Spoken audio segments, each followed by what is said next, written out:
오늘 우리에게 주신 하나님의 말씀은 시편 125편 1절로부터 126편 6절까지의 말씀 함께 보겠습니다. 여호와를 의지하는 자는 시온 산이 흔들리지 아니하고 영원히 있음 같도다. 산들이 예루살렘을 두른같이 여호와께서 그의 백성을 지금부터 영원까지 두르시리로다. 악인의 규가 의인들의 땅에서는 그 권세를 누리지 못하리니 이는 의인들로 하여금 죄악에 손을 대지 아니하게 함이로다.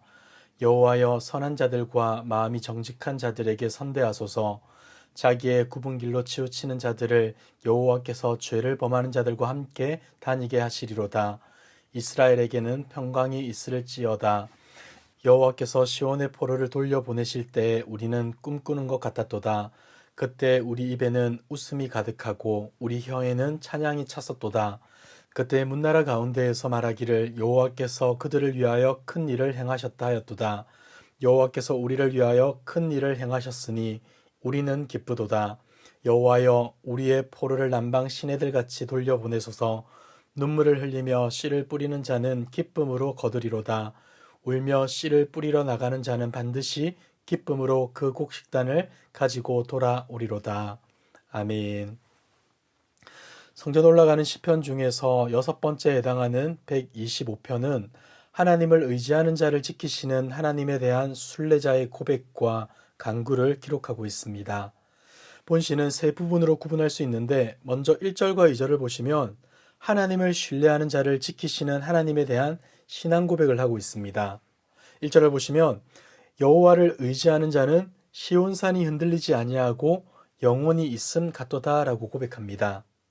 근데 여기서 흔들리지 않음이나 영원함은 이 세상이나 우리 인간들에게 적용될 수 있는 표현이 결코 아닙니다. 왜냐하면 우리는 흔들릴 수밖에 없는 연약한 존재이자 유한한 존재이기 때문이죠. 그런데 시인은 놀랍게도 이러한 모습이 우리에게 있을 수 있다라고 노래하죠. 어떻게 이것이 가능합니까? 바로 하나님을 의지할 때 가능한 것입니다. 사실 하나님을 의지하며 산다고 해도 우리는 여전히 수많은 위기와 위협에 직면하게 됩니다. 그런데 왜 시인은 하나님을 의지하기만 하면 요동치지도 않고 한결같이 살게 된다고 말하는 것일까요? 여기서 시인이 말하고자 하는 것은 우리의 인생에는 아무런 일도 일어나지 않는 만사형통의 삶이 주어진다는 게 아닙니다. 오히려 다른 사람들과는 비교도 할 수 없는 인생에 비바람이 불고 풍랑이 있는 삶을 살지라도 하나님을 바라보며 사는 자들은 좌절하거나 두려워하거나 의심하거나 원망하는 삶을 살지 않게 된다는 것이죠. 결국에는 하나님의 완전하심을 본받아서 흔들리지 않는 한결같은 삶을 살게 된다는 것을 말해주는 것이죠. 그래서 시인은 2절에서 여호와께서 그의 백성을 지금부터 영원까지 두르신다라고 고백하는 것입니다. 우리의 마음을 뒤흔드는 것은 비바람이나 광풍 같은 환경이 아닙니다. 도리어 우리 속에서 요동치는 연약한 믿음과 불신인 것이죠. 사랑하는 성도 여러분, 중요한 것은 우리의 흔들리지 않는 믿음, 요동치지 않는 믿음을 기억하며 오늘도 하나님의 도움을 구하며 하나님을 의지하는 자로 살아가는 저와 여러분들 되길 주님의 이름으로 축복합니다. 3절을 보시면 악인들이 의인들의 땅에서 그 권세를 누리지 못한다고 말합니다. 이는 우리가 힘이 세기 때문에 큰 권세를 가지고 있기 때문에 이렇게 된다는 뜻이 아니겠죠.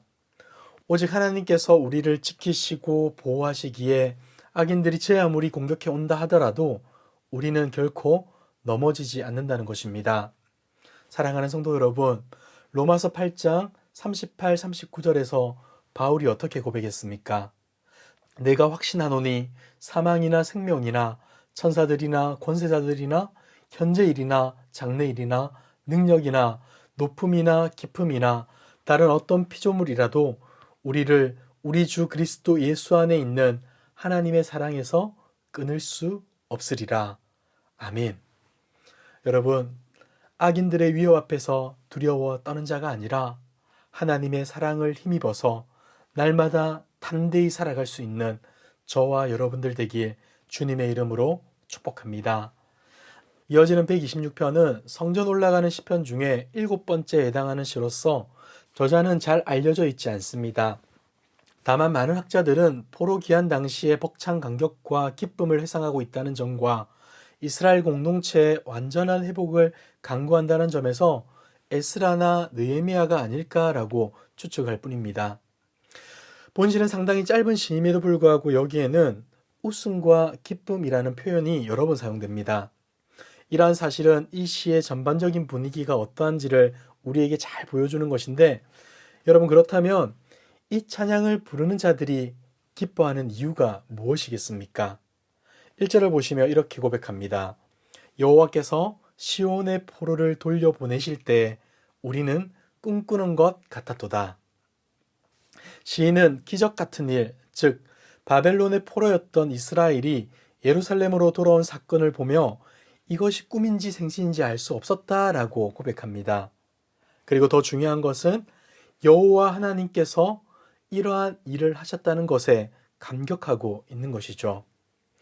수십 년 동안 타국에서 살아야만 했던 이스라엘 백성들이 고국으로 돌아오고 이전보다 나은 삶을 허락받은 것은 분명 좋은 일이었습니다.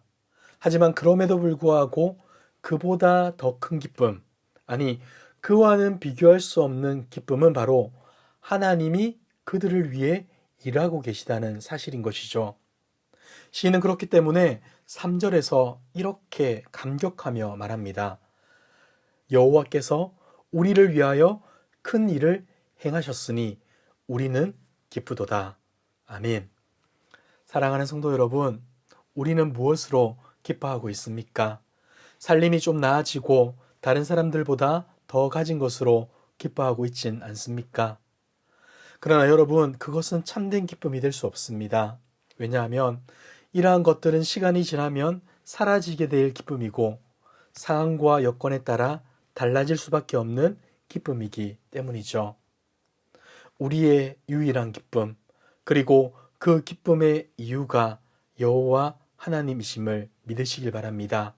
그리고 그렇기 때문에 하나님을 의지하며 소망하는 저와 여러분들 되길 바랍니다. 오늘 시인은 하나님을 통해 기뻐하는 자들의 삶이 어떠한지를 5절과 6절에서 이렇게 설명해 줍니다. 눈물을 흘리며 씨를 뿌리는 자는 기쁨으로 거두리로다. 울며 씨를 뿌리러 나가는 자는 반드시 기쁨으로 그 곡식단을 가지고 돌아오리로다. 아멘. 성도에게는 눈물의 수고가 없다는 말을 하는 것이 아닙니다. 분명 눈물을 흘리면서까지 인내하고 수고해야 할 때가 있다는 것이죠. 우리는 지금도 우리와 함께 하시며 신실하게 일하시는 하나님을 믿으며 살아가고 있습니다. 그리고 그 하나님을 보며 나아가고 있죠. 그런데 여러분, 그럼에도 불구하고 이런 경우가 있지 않습니까? 나는 최선을 다해 믿음으로 살아가고 있는데 내 삶의 현실은 마치 하나님이 계시지 않는 것처럼 느껴질 때, 지금쯤이면 하나님이 일하셔야 하는데 왜 아직까지 침묵하고 계시는지 이해가 되지 않는 그때, 여러분, 이런 경우가 있지 않습니까? 그렇다 하더라도 우리는 끝까지 하나님을 바라보며 의지해야 하는 것입니다. 사랑받는 아들에서 노예와 죄수의 삶으로 전락했던 요셉을 기억하십니까? 설명할 수 없는 고난뿐 아니라 친구들의 수많은 비난을 들어야만 했던 욥을 기억하십니까? 그들은 분명 수많은 눈물을 삼켜야 했고 기나긴 시간을 견뎌야 했습니다. 그런데 이들이 끝까지 하나님을 외면하지 않고 살아갔을 때 그들은 어떤 고백을 하게 되었습니까? 창세기 50장 19, 20절입니다. 요셉이 그들에게 이르되 두려워하지 마소서, 내가 하나님을 대신 하리이까. 당신들은 나를 헤아려 하였으나 하나님은 그것을 선으로 바꾸사 오늘과 같이 많은 백성의 생명을 구원하게 하려 하셨나니. 욥기 42장 5절입니다. 내가 주께 대하여 귀로 듣기만 하였사오나 이제는 눈으로 주를 배움나이다. 아멘. 사랑하는 성도 여러분, 하나님을 의지하는 성도의 삶이 때로는 열매 없는 헛수고처럼 보일 때가 종종 있습니다. 하지만 그러한 상황일지라도 우리는 반드시 기억해야 합니다. 하나님은 결코 자기 백성을 포기하지 않는다는 사실을 말이죠. 눈에 보이는 것이 없고 심지어 절망스러운 현실이 눈앞에 펼쳐진다 하더라도 하나님은 지금도 우리를 위해 신실하게 일하고 계시다는 사실을 기억하길 바랍니다. 그 사실을 기억함으로 세상의 힘과 권세 앞에 두려워 떨거나 굴복하지 마시고 오직 주님을 믿는 그 믿음으로 세상을 이겨나가고 세상을 변화시켜 나갈 수 있는 저와 여러분들 되길 주님의 이름으로 축복합니다. 기도하겠습니다. 지금도 살아서 역사하시는 하나님 아버지, 오늘도 좋은 날 주시고 존귀하신 하나님을 바라보며 예배드릴 수 있도록 인도하여 주심에 감사드립니다. 그럼에도 세상에서 겪게 되는 수많은 비바람과 광풍이 우리의 심령을 뒤흔들어 놓을 때가 많이 있음을 고백합니다. 주님, 우리를 긍휼히 여겨주시고 은혜 주셔서 어떠한 상황에서라도 하나님을 바라보며 의지하게 하옵소서. 비록 우리가 겪는 수많은 고난과 어려움 가운데서 아파하고 눈물을 흘릴 수도 있겠지만 신실하신 하나님을 바라봄으로 끝까지 충성하고 결국에는 주님이 허락하신 기쁨을 맛보는 우리 모두 될 수 있도록 인도하여 주시옵소서. 이 모든 말씀 예수님의 이름으로 기도드리옵나이다. 아멘.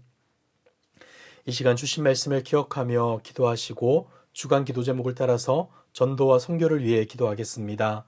우리 교회가 부산 지역에 죽어가는 영혼을 살리는 교회, 영혼을 품고 끊임없이 기도하며 전도하는 교회 될 수 있도록 우리 교회가 파송하고 후원하는 선교사님들과 세계 선교를 위하여서 기도해 주시기 바랍니다. 그리고 코로나19 공동 기도문으로 함께 기도하겠습니다. 기도하겠습니다.